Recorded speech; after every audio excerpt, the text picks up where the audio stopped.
up the middle deltoid and drop the humeral head. Now, let's go back to this image and see what that's going to do. If I loosen up pec minor, if I loosen up middle deltoid and go lateral to the acromion and drop the humeral head, assuming there's no scars to prevent it from dropping, then I decompress the subacromial bursa and the supraspinatus tendon. Because so many times these upper trapped middle deltoid are so tight that when you go to stretch pec minor, they're referring, because you're impinging, in his case, we would be impinging his supraspinatus at the expense of stretching pec minor, so we really need to not stretch pec minor until we loosen up middle deltoid and drop that humeral head. If it's not dropping, there's probably a scar in it.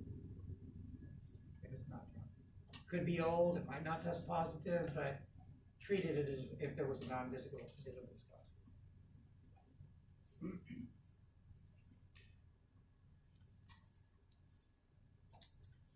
Now, thoracic outlet. What is it? What two scalenes would be primary culprits for thoracic outlet syndrome? Anterior middle, right? What I want you to do, you see where my finger pads are on Brennan's rib on both of those pictures?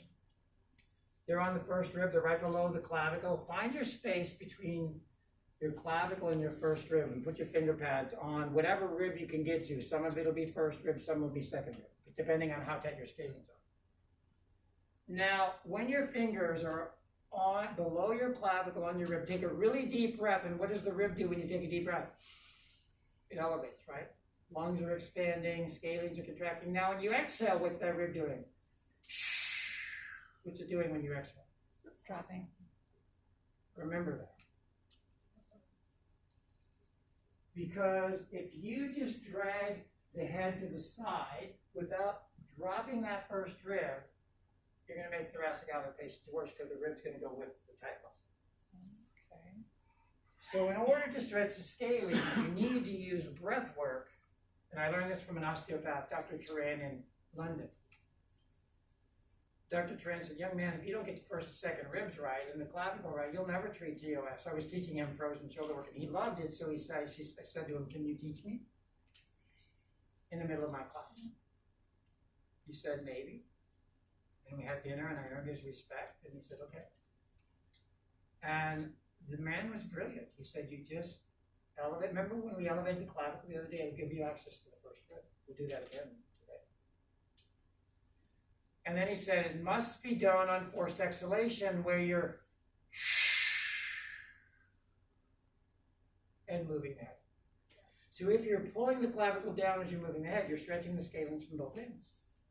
And you can do it for the anterior middle scalenes, and it'll help release thoracic outlet problems. But if you're doing this, and especially if you're doing this and this on exhalation, you're actually going to make it worse because the ribs are going to go with it, especially if you do it on inhalation. It's always got to be moved on forced exhalation. Always got to be moved on forced exhalation. So I find this.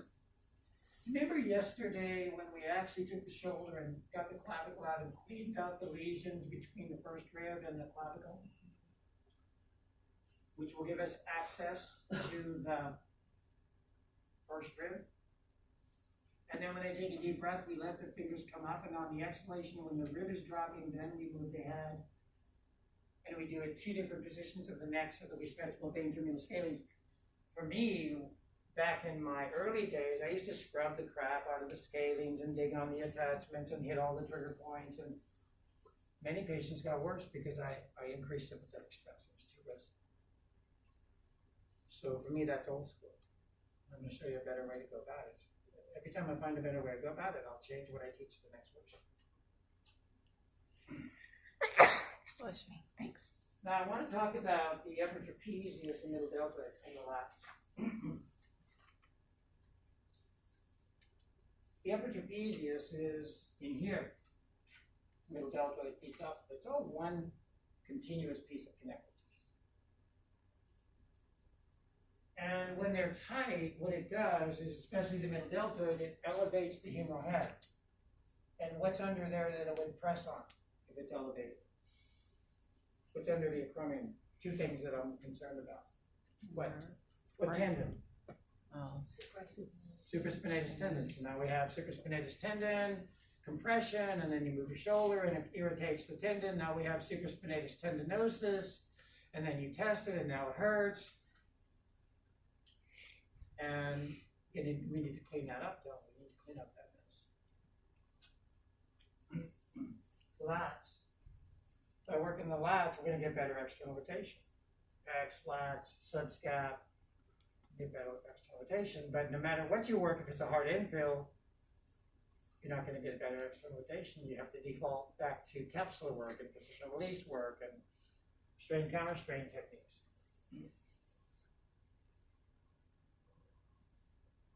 And then in the sideline position, my favorite adaptive technique is I found that many people who were struggling with frozen shoulders, people kept trying to release them supine and the body adapted and it shut it down.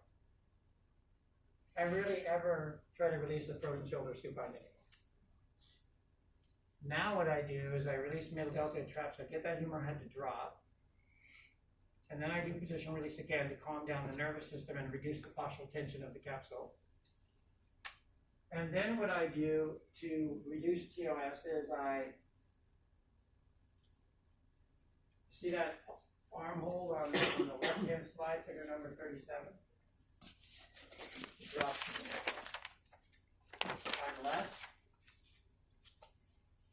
There's the skull. Then a walk up. It'll be glued. It'll be here on the top of the capsule and underneath the acromion.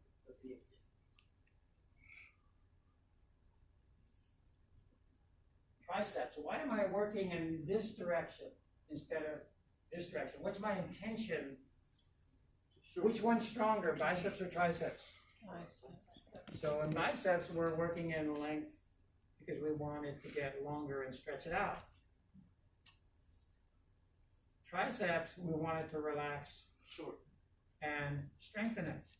So move the tissue. Well, my daughter, with her dyslexia and her autism, she goes, Jim, I'm just not smart enough. The teachers don't think I'm smart enough. So, honey, let me show you a routine that'll trump every smart student in class. I said, honey, you just move the tissue from the sternum to the fingers. I don't care if you know the name of any muscle in the human body, and you'll be better than anybody else that knows every muscle in the human body, because you're moving in the tissue. Cut her off. That's all she did. She put stuff back where it belonged and called for movement. But she was a little intense. Now it's gentler. And don't give Rolfing a bad name, because Ida Rolf, Eric Dalton told me he studied with Ida Rolf. He said he watched her eyes. She watched their eyes, and she knew exactly that point when she needed to back off every single time. But then these guys started to train, and they started to push the limit, and they started to cause people to hurt, and then it got a bad reputation. Causing it to hurt is not a good idea.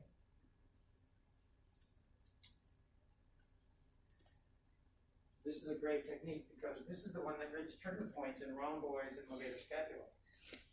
You actually just take that upward rotated scapula and you downward rotate it so it relaxes those weak rhomboids.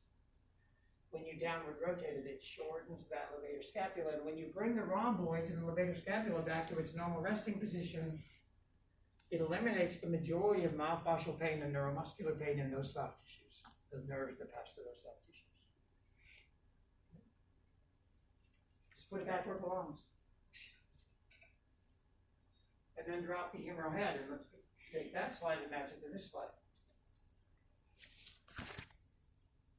If there's not a scar in here that hasn't been treated and it's healthy, if you stabilize here and traction this long bone, it should allow the humeral head to drop off that supraspinatus tendon and off that bursitis. So there's a great technique for bursitis and shoulder impingement and patterns like that.